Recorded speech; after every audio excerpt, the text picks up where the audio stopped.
ओरमा group, जो सोचता है वो करता है। आपके अपने सपनों का आशियाना।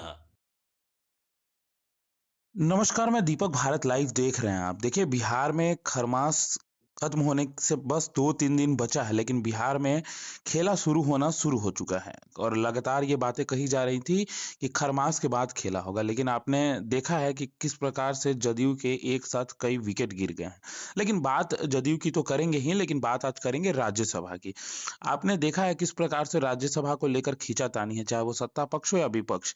आपको पता है किस फॉर्मूले से जो है वो सत्ता पक्ष जा सकती है और विपक्ष जा सकती है। लेकिन आज एक ऐसा फॉर्मूला जो हमारे साथ बाबा जुड़े हुए हैं, बाबा बताएंगे आपको कि किस फॉर्मूले में कौन फिट बैठता है और किसके नाम पर मुहर लगेगी राज्यसभा सीट पर और कौन जो है वो राज्यसभा जाएगा। क्या सत्ता पक्ष से कोई जाएगा या विपक्ष से जाएगा? और अगर सत्ता पक्ष से जाएगा तो क्या एनडीए में सब कुछ ठीक हो गया? सब जानेंगे बाबा से। बहुत स्वागत है बाबा आपका। धन्यवाद दीपक। बाबा सबसे पहला सवाल, ये लगातार खबरें चल रही थी कि राज्यसभा कौन जाएगा। पहले तो उपेंद्र कुशवाहा का नाम को लेकर सबसे बड़ा जिक्र हो रहा था कि अब इनकी टिकट कट जाएगी। तो टिकट कटने की बात तो हो ही रही थी, लेकिन अब 5वें सीट पर टिकट बनेगी किसकी? देखिए दीपक, सबसे पहले तो ये उपेंद्र कुशवाहा और कौन जाएगा कौन नहीं जाएगा, इससे बहुत ऊपर की बात हो गई है। जी। सबसे बड़ी बात हो गई है कि दोनों ही गठबंधन का पूरा जो है ना, अब बनने और बिगड़ने का दारोमदार इस 5 सीटों पे फंस गया है। जी। सबसे पहले ये समझना जरूरी है कि 5 सीटें खाली हो रही हैं, जिसमें 4 एनडीए और एक महागठबंधन के पास अभी की स्थिति में, अगर ढंग से देखा जाए तो जाना चाहिए, क्योंकि जी। विपक्ष के पास भी 41 टोटल विधायक हैं। जी। क्योंकि 202 और 41 243 होता है। तो एग्जैक्ट जो है ना 41 की जरूरत है और 41 ही विधायक विपक्ष के पास हैं। तो क्या विपक्ष के पास जाएगा? अगर विपक्ष के पास जाएगा तो जो आपने कहा है कि फलाने का कट जाएगा, हम्म। वो संभव है। लेकिन नीतीश कुमार कभी भी सीधी चाल नहीं चलते हैं। जब भी देखिएगा तो शतरंज की बिसात पे वो घोड़े की चाल चलते हैं, ढाई घर चलते हैं। बिल्कुल। हमेशा कुछ ना कुछ अपना क्लू छोड़ देते हैं। अब इस विश्लेषण को समझने के लिए और इस बात को समझने के लिए कि ये राज्यसभा की जो 5वीं सीट है, उसकी चर्चा हम क्यों कर रहे हैं। बिल्कुल। अगर भारतीय जनता पार्टी के साथ नीतीश कुमार के रिश्ते बेहतर हैं, तो ये मान के चलिए कि उनके 2 लोग जो हैं, उनमें से एक हरिवंश जो हैं, वो एक बार फिर से यानी तीसरी बार भी राज्यसभा जा सकते हैं। अगर भारतीय जनता पार्टी के साथ उनके रिश्ते बहुत अच्छे नहीं हैं या आने वाले भविष्य के लिए नीतीश कुमार ने कोई प्लान बना रखा है, तो आप एक बात मान के चलिएगा कि हरिवंश का इस बार राज्यसभा जाना कैंसल हो सकता है। अब हम ये क्यों कह रहे हैं, आगे समझाएंगे। लेकिन जी। उससे पहले आपको समझा दें कि अगर इस 5वीं सीट में, जैसा कि हमने खबर में बताया भी था और आज हम उसी विषय को एक बार फिर से उधेड़ बुन रहे हैं, क्योंकि मीडिया घरानों में इस बात को लेकर के चर्चा जबरदस्त है।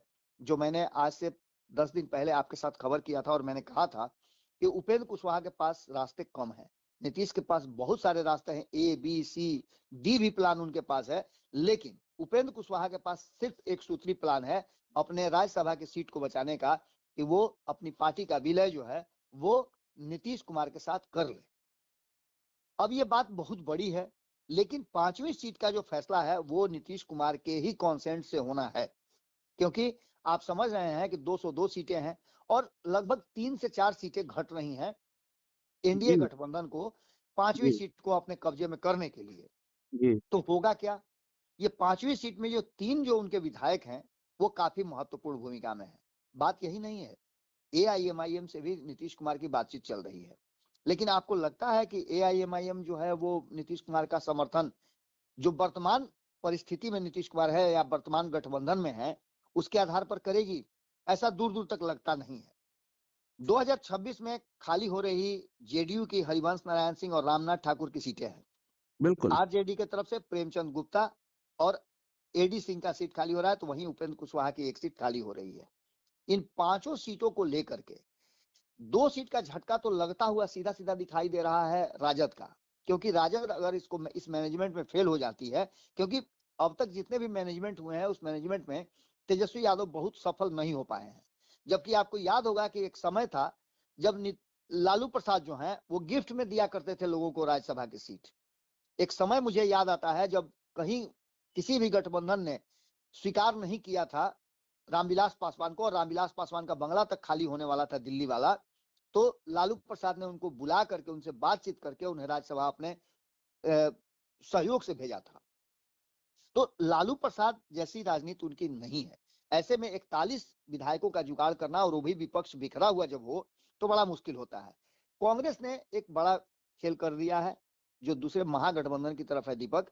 जी उसमें सीधे तौर पे कांग्रेस का कहना है कि अबरी बार भाई हमको ये सीट दे दीजिए। हालांकि इससे पहले भी आपको याद होगा कि मात्र 19 सीट पर एक गिफ्ट दे चुके हैं लालू प्रसाद अखिलेश सिंह को राज्यसभा भेज करके। अब बीजेपी के पास 89 है, जेडीयू के पास 85 है, लोजपा के पास 19, हम के पास 5 और आरएलएम के पास 4 है। जबकि महागठबंधन के पास 35 और 6 सीटें जो हैं वो अन्य लोगों के पास हैं, यानी एआईएमआईएम को 5 और एक बीएसपी के पास, सब मिला के 41 होता है। आरजेडी के 25, कांग्रेस के 6 हैं। 6 सीट पर ही कांग्रेस जो है, एक सीट आईआईपी के पास भी है और 3 सीट ये लेफ्ट के पास है। बिल्कुल ऐसे में सीधे तौर पे कहा यह जा रहा है कि नीतीश कुमार को इस मैनेजमेंट का हिस्सा बनना होगा। अब इसको समझने के लिए गणित जब समझिएगा तो 41 वोट की जरूरत है। विधानसभा की कुल सीटों का राज्यसभा की सीटों में एक जोड़कर विभाजित किया जाता है। जैसे 243 सीट है, इसमें 5 सीट को गुना भागा दे दीजिए और एक जोड़ दीजिए, तो जी ये 40.5 यानी 41 होता है। जी तो 41 विधायकों की जरूरत एक सीट के लिए है, तो 202 तो इसके पास है, लेकिन 3 यहां भी घट रहा है।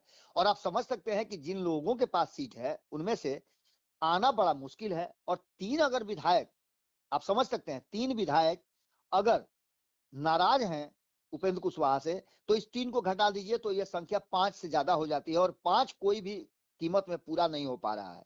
समझ रहे हैं मेरी बात ना? बिल्कुल 202 में 3 घटा दीजिए तो जी अगर अगर अगर 3 की जरूरत पड़ती है, क्योंकि 202 हैं, तो जी अगर इसमें 3 जुड़ जाते हैं तो ये खाता पूरा हो जाता है 41-41 वाला, यानी पांचों बिल्कुल सीट एनडीए को चला जाएगा। हम्म, लेकिन अगर 3 विधायक जो पूरी तरह से आप डिटरमाइंड लग रहे हैं कि वो नहीं है उपेंद्र कुशवाहा के साथ, तो उनके हट जाने से ये संख्या जो है 199 हो जाएगी, जी क्योंकि 3 घट जाएंगे तो यहां समस्या और बड़ी हो जाएगी। 4 सीटें तो सीधे सीधे नजर आ रही है कि जा रही है एनडीए गठबंधन को, और इसमें कहीं कोई दिक्कत नहीं है। अब ऐसे में सीधी सी बात यह है कि 3 विधायकों का समर्थन बहुत जरूरी हो जाता है, और उस समर्थन को जुटाने के लिए नीतीश कुमार के अलावा और किसी के पास कोई जुगाड़ नहीं लगता है। क्योंकि आईआईपी आखिर क्यों समर्थन देगी, उसके पास एक ही सीट है, उससे होता भी नहीं है। दूसरी तरफ एआईएमआईएम भाजपा को क्यों समर्थन देगी, वो उपेंद्र कुशवाहा को, ये भी समझ में नहीं आता है। अगर वो समर्थन देगी तो नीतीश कुमार को देगी, और नीतीश कुमार इसके लिए क्या कर सकते हैं, तो आप समझ सकते हैं कि नीतीश कुमार जब महागठबंधन में आए तब वही यह संभव है। तो महागठबंधन में जाएंगे तो उपेंद्र कुशवाहा के लिए क्यों जाएंगे, जबकि उपेंद्र कुशवाहा उनके अलग पार्टी से है। इन सभी बातों को लेकर के, और सबसे बड़ी बात इसमें यह भी होती है कि भारतीय जनता पार्टी अपने कुशवाहा नेता को बहुत तेजी से आगे बढ़ा रही है, तो फिर उपेंद्र कुशवाहा पर दांव क्यों लगाएगी। उपेंद्र कुशवाहा को चेकमेट करके कहीं ना कहीं इस पूरे चक्रव्यूह में फंसाने की पूरी साजिश है। अब बात अगर एआईएमआईएम के 5 विधायकों की करें तो साफ साफ नजर आ रहा है कि ये सीधी तौर पे नीतीश कुमार के संपर्क में है, और बहुत हद तक इसमें बहुत कुछ होने नहीं जा रहा है। अब अगर इसमें एक बात और बड़ी बड़ी महत्वपूर्ण है कि ये 5वीं सीट जो है उसके कई एक अनार 100 बीमार वाली बात है। आपने देखा होगा दीपक की अभी हाल फिलहाल में ही जीतन राम मांझी ने दावा किया था कि उनको 5वीं सीट जो है उनको मिलनी चाहिए। बिल्कुल क्यों नहीं मिलनी चाहिए? इसके बिल्कुल अलावा एक स्वाभाविक दावेदार उसका ऑलरेडी बन जाता है लोक जनशक्ति पार्टी। चिराग पासवान ने जिस तरह से विधानसभा के चुनाव में, लोकसभा के चुनाव में अपना 100% दिया है, अपने विधायकों को छोड़ दीजिए ना, वो तो अपने सहयोगी दलों के विधायकों के लिए जमीन आसमान एक कर दिए जिताने के लिए, और जिसका बिल्कुल परिणाम भी देखने को मिला। अपने विधायकों को छोड़ करके वो जाकर के दूसरे के विधायकों में जहां कमजोर नजर आ रहे थे वहां जाकर के, यहां तक कि आरएलएम के जो विधायक जीत करके गए हैं इन सभी के जाकर के विधानसभा क्षेत्र में चिराग पासवान ने सभाएं की हैं, लोगों को इन्फ्लुएंस किया है, लोगों से आग्रह किया है, ये सारी चीजें कहीं ना कहीं एनडीए गठबंधन के बाकी के जो बड़े घटक दल हैं वो तो देख ही रहे हैं। ऐसे में सीधी सी बात नजर आती है कि इस गुणा गणित के अनुसार 4 तय जी। सीटों में 2 बीजेपी और 2 जेडीयू को तो साफ-साफ नजर आ रहा है। इस तरह आरएलएम के नेता उपेंद्र कुशवाहा का मामला फंसता दिखाई दे रहा है, क्योंकि उनका कार्यकाल भी समाप्त हो रहा है और उनकी दिक्कत यह है कि उनकी पार्टी के 4 में से 3 विधायक जो हैं वो नाराज चल रहे हैं। अब ऐसे में एक बात तो तय नजर आ रहा है कि एक तो राज्यसभा की सीट और दूसरी अपने बेटा को उन्होंने मंत्री बना दिया, प्रतिष्ठा वहां भी फंसा लिया है। तो और बेटे एमएलसी के लिए भी बाबा पहले से ही लफड़ा हो ही रहा है। निश्चित रूप से जब बेटे को उन्होंने मंत्री बना दिया है और एमएलसी तो बनना ही पड़ेगा। अगर नहीं बनते हैं एमएलसी तो मामला टाई फिश हो जाएगा, मंत्रिमंडल भी हाथ से जाएगा। तो उपेंद्र कुशवाहा के लिए आगे कुआं और पीछे खाई वाली स्थिति है। ऐसे में सीधी सी बात आपको समझिएगा कि इसमें पूरा का पूरा दारोमदार और इस गठबंधन का एक तरफ जहां एनडीए गठबंधन में नीतीश कुमार पर सब कुछ टिका हुआ है, अगर नीतीश कुमार ने उंगली उठा दिया तो ये मान के चलिए कि जिधर उंगली उठाएंगे उधर ही ये राज्यसभा की सीट जाएगी। इधर बीच में आपको पता होगा कि चिराग पासवान से भी वो अपने रिश्ते बना करके रखना चाहते हैं, क्योंकि चिराग पासवान उनके प्लान सी का हिस्सा है। जब वो गैर भाजपा और गैर राजद सरकार बनाने की कोशिश करेंगे नीतीश कुमार, हालांकि अभी दूर दूर तक इसका कोई संभावना नहीं नजर आता है, लेकिन अगर ऐसी कोई संभावना बनती है, क्योंकि सियासत में कभी भी कुछ भी हो सकता है, ये बात हमने देखा है। पिछले 17 वर्षों में नीतीश कुमार ने 5-5 बार जो गठबंधन बदला, तो इस बार नहीं बदलेंगे इसकी गारंटी कौन देगा? खुद नीतीश कुमार भी इसकी गारंटी नहीं दे सकते हैं, क्योंकि कई बार उन्होंने गारंटी देने की कोशिश की और अपनी ही गारंटी फेल कर गए। तो ऐसे में वो नहीं चाहेंगे कि चिराग पासवान के साथ उनका जो है वो रिश्ता खराब हो, क्योंकि जब जरूरत उनको पड़ेगी 122 पूरा करने के लिए तो 19 विधायकों की संख्या बहुत बड़ी हो जाती है। ऐसे में बिल्कुल। आप सीधी तौर पे समझिए कि वो चाहेंगे कि चिराग पासवान उनके खेमे में मौजूद रहें और आने वाले समय में भारतीय जनता पार्टी की जैसी ताकत बढ़ रही है, उस बढ़ती हुई ताकत से निश्चित रूप से चिंता नीतीश कुमार की भी है, भले ही वो इस बात को कहें या न कहें। ऐसे में क्षेत्रीय दलों के लिए एक बड़ी चिंता का कारण है और चिंता के कारण में नीतीश कुमार उसके अगहर है, अगुआ है। जब जब नीतीश कुमार ने खड़ा होकर के भारतीय जनता पार्टी के विरुद्ध गैर भाजपाई दलों को अपने पाले में करने की कोशिश की है या उनके साथ खड़े हुए हैं, तब तक इस देश की राजनीति में कोई ना कोई हलचल जरूर हुई है। ऐसे में देखना दिलचस्प होगा कि ये 5वीं सीट जो है वो क्या गुल खिलाती है। आज इस 5वीं सीट की चर्चा करने के पहले मैं आपको एक बात बता दूं कि जब हमने इसकी चर्चा आज से करीब 10 दिन पहले किया था, तब भी ये बातें कही जा रही थी कि नहीं इसमें कोई दिक्कत नहीं होगा, आराम से सब कुछ हो जाएगा। लेकिन आज जो गुणागणित है वो कहीं ना कहीं नीतीश कुमार को भी उस जगह ला करके खड़ा कर दिया है कि एक बार फिर से नीतीश कुमार प्रासंगिक हो गए। दूसरी तरफ महागठबंधन की बात करें तो महागठबंधन में भी कांग्रेस ने जिस तरह से विधानसभा में आपने देखा होगा कि अंतिम समय तक अपना पत्ता नहीं खोला था और अंत में मजबूर होकर के जब देखा कि कुछ भी नहीं होना है तो तेजस्वी यादव का और मुकेश सहनी का नाम मुख्यमंत्री और उप मुख्यमंत्री के लिए अनाउंसमेंट कर दिया। ये जानती थी कांग्रेस कि बहुत कुछ होना नहीं है और इसका गलत इंपैक्ट पड़ेगा, इसलिए उसने अपने तरफ से किसी का उप मुख्यमंत्री का नाम अनाउंस नहीं किया था। आज राज्यसभा की एकमात्र सीट और इस सीट के लिए 41 विधायकों की जरूरत है, तो 6 सीट वाली कांग्रेस ने मजबूर कर दिया है राजद को कि वो उस 6 सीट वाले को राज्यसभा भेजने का प्रबंध करे। तो समझ बिल्कुल। सकते हैं कि कितना ज्यादा दोनों गठबंधन में उतार चढ़ाव चल रहा है। एक तरफ जहां एक विधायक वाली, हम एक विधायक वाली इसलिए कह रहे हैं कि 3 विधायक जो हैं उपेंद्र कुशवाहा के नाराज चल रहे हैं। जब एक विधायक वाले दावा कर सकते हैं राज्यसभा का, तो 6 विधायक वाले क्यों नहीं कर सकते हैं? ये पेच जो है पूरी तरह से दोनों गठबंधन में फंसा हुआ है। जैसे जैसे समय नजदीक आ रहा है, इंतजार कीजिए, खरमास खत्म होते ही इस पर जम करके राजनीति होगी और कहीं ना कहीं एक बड़ा देखने को मिलेगा। बिल्कुल। तो देखिए हमारे साथ बाबा जुड़े हुए थे। बाबा ने वो गुना गणित बताया है जिससे चाहे तो एनडीए खुद की सीट आगे कर सकती है, यानी कि एनडीए के पास ही पाँचों सीट होगा और नहीं तो ये सीट जो है वो विपक्ष के पास जा सकता है। अब देखना दिलचस्प होगा कि उपेंद्र कुशवाहा बचा पाते हैं अपना सीट या क्या कुछ होता है या खरमास के बाद कुछ बड़ा बदलाव देखने को मिलेगा। फिलहाल इस खबर में इतना ही। बने रहिए भारत लाइव के साथ। धन्यवाद।